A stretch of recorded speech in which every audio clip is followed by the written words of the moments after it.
speaking of impeachment mga kapatid, agad daw aaksyonan ng Senado sakaling umakyat sa kanilang impeachment cases laban kina Pangulong Bongbong Marcos at Vice President Sara Duterte. Pero giit ni Senate President Tito Soto, may impeachment cases bang existing? Yun yung tanong. So para hingin natin ang kanyang pananaw sa usaping ito, makakasama natin si former Senator Antonio Trillanes IV. Good afternoon po sa inyo, Senator. Good evening. Good evening po sa inyo lahat.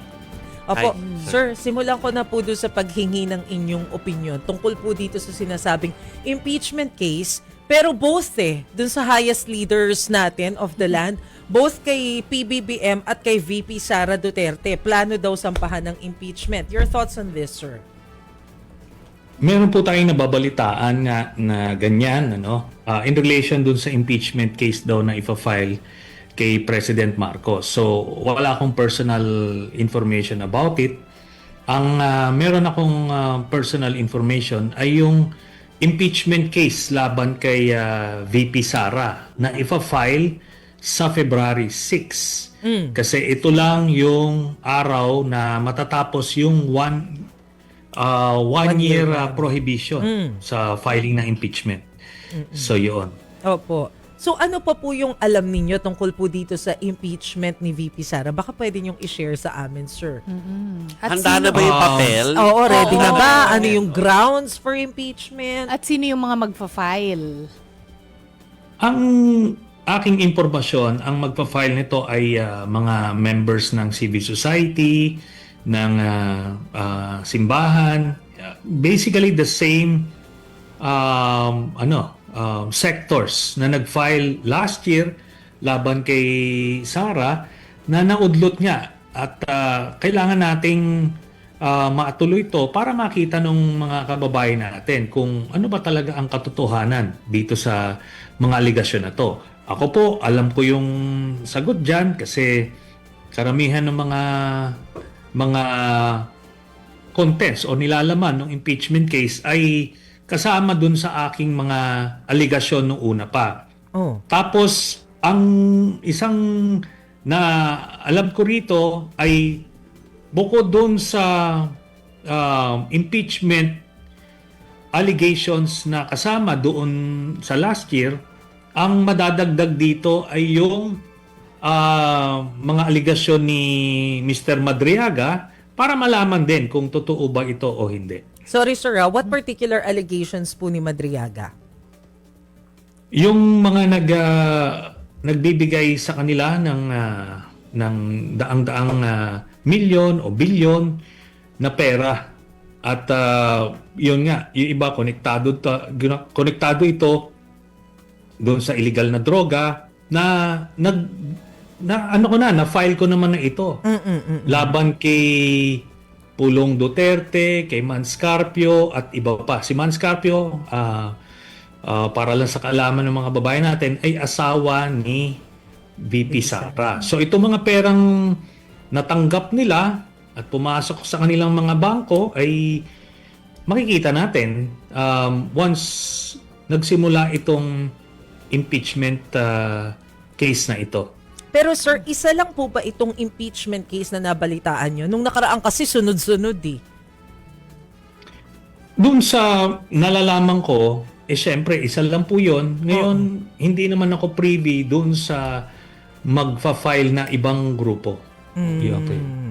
But, ano po kaya ang chances na magpa-prosper ito? Kasi nung nakaraan, of course, nag-prosper naman siya sa Congress, pero kasi alam naman natin yung naging ending. So ngayon po ba, baka may nakakausap po kayo ng mga lawmakers, what are the chances? I think we will take it one step at a time.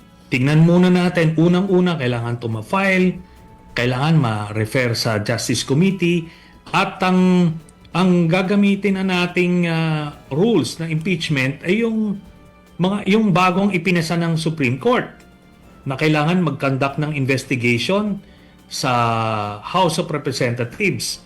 So pag nangyari yon, ang unang hakbang nito ng Committee on Justice ay i-determine nila yung sufficiency in form.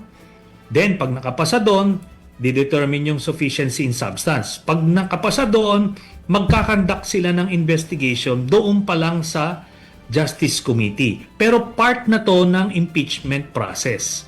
Hindi yung agarang botohan at itatransmit na sa Senado, kasi ang sabi ng Korte Suprema, kailangan mag-conduct ng committee hearing. Di magkakandak ng investigasyon rather sa House pa lang. At nagiging pabor yon dahil di lalabas na yung mga ebidensya doon pa lang sa level ng House, parang quadcom, di ba? Kasi kung mapupunta ka agad sa Senado yan, tapos magbotohan ulit sila na kung ano mang magic ang gagawin ng mga pro-Duterte senators para hindi lumabas yung mga ebidensya, hindi na naman makikita ng mga kababayan natin. Pero ito sa House pala makikita na, tapos after ng 60 days maximum, magbobotohan yung mga congressman para kung dadali nila ito sa Senado, kung i-impeach na nila si Sara. So yun yung magiging step by step nito. We believe, dahil kumpiyansa kami dun sa ebidensya na nilabas namin, at least yung mga may personal knowledge ako, bukod pa ron sa mga Mary Grace Piatos na yan, na daang-daang milyon, pagka ito nalabas, mamumulat yung mga kababayan natin. At pag namulat yung mga kababayan natin, mas magiging madali ang desisyon ng mga representante ng taong bayan, yung mga halal ng bayan na representatives of the people. So, yun ang magdadala nun sa Senado. And sa Senado, basically uulitin yung naging investigasyon sa House. Makikita ng taong bayan muli yung mga ebidensya niyo. Okay. Doon na papunta yung tanong ko eh. So, after impeachment, nasabi nyo nga isang proseso na pwedeng mailabas sa mga ilabas Senator Trillanes na pwedeng magpababa mataas. Ano pa kasi, medyo maganda-gandagan pa yung ratings ng Vice Presidente. Nakatingin na ako doon sa susunod na halalan kasi eh. So, habang nangyayari, pwedeng hindi mangyari yan, ano ba ang pwedeng gawing pagkilos ng iba na gustong lumaban sa kanya? Sabi nga nila, huwag ka daw magsasabi o magdedeklara ng maaga, pero wise pa ba yung mga ganyan na rule na hindi mo na magdedeklara samantalang na-enjoy nga yung yung limelight itong nakaupo ngayon? Ako I agree, Jovi, kasi itong impeachment, itong mga investigasyon na to, yung mga fina-file sa ombudsman, ito ay paraan para makilala ng mga kababayan natin yung tunay na pagkatao ng mga Duterte, hindi lang si Sara. Kasi marami pang nabubudol, maraming naluloko. Akala nila maayos itong mga ito. Pero pag nakita na nila yung mga ebidensya na yan, maliwanag na involved sila sa illegal drugs, involved na nagnanakaw sila ng pondo ng gobyerno, may ill-gotten wealth sila. Ngayon kung ikaw naman, alam mo nang magnanakaw ito, tapos gusto mo pa rin siya, pag naupo yan at ninakawan ka, huwag kang magreklamo. So, gano'n naman yung pananaw natin. Now, sa ibang banda naman, habang nangyayari yan, o kung hindi man mangyayari yan, obligasyon ng mga ibang nag-aspire na lumaban at pagka-presidente, kailangan magpakilala na kayo.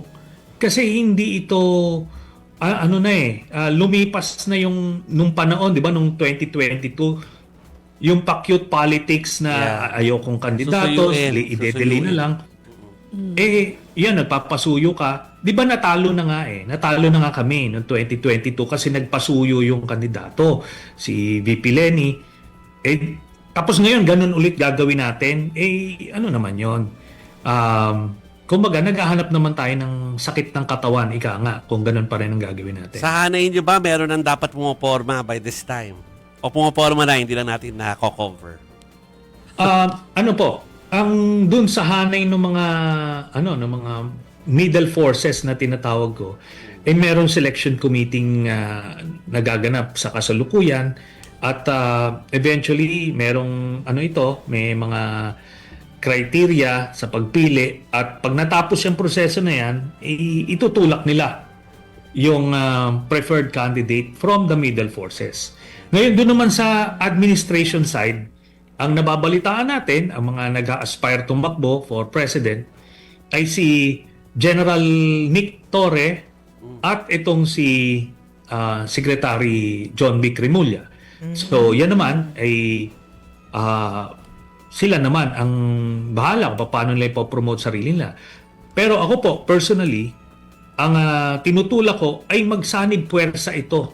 Yung mga kakamping, yung mga middle forces at yung admin para mas malakas ang puwersa para matalo yung mga Duterte sa 2028. Sir, yung pink forces, ilan yung nakikita ninyo na possible na pinagpipilian para sa presidente? May narinig kasi ako 2 names senador daw.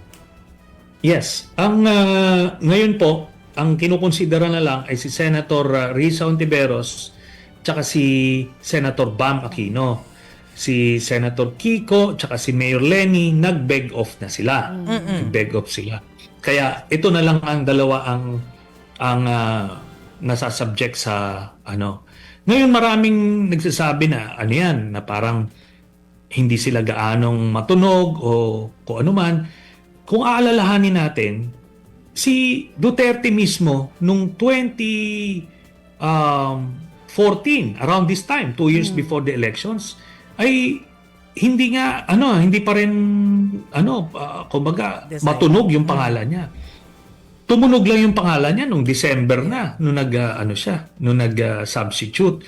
Even si President Marcos, just before the filing, hindi naman siya matunog. Kung hindi ando doon lang siya, is just one of the alternatives. But eventually, pag nag-consolidate na lahat towards the filing, ano yan.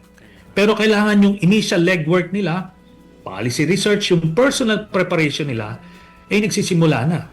Yun. Gusto ko pa magtanong ng politika eh. Oo, yung oras. Hindi, meron pa kasing interview na susunod si Senator Trillanes. May follow-up sana. Kung sana mag-part 2 tayo, Sige Senator ha. Tungkol naman doon, may mga tanong ako tungkol Senator Bato at saka sa iba pang mga lalaban sana for the next elections. Oo. Ayan. Opo. So, okay na. Wala na tayong oras. Senator, next time na lang po ako magtatanong sa inyo, Senator. Have a good evening and Happy New Sige Year po. Thank Senator you, Antonio Trillanes. Thank you, Senator. Maraming salamat po sa inyo.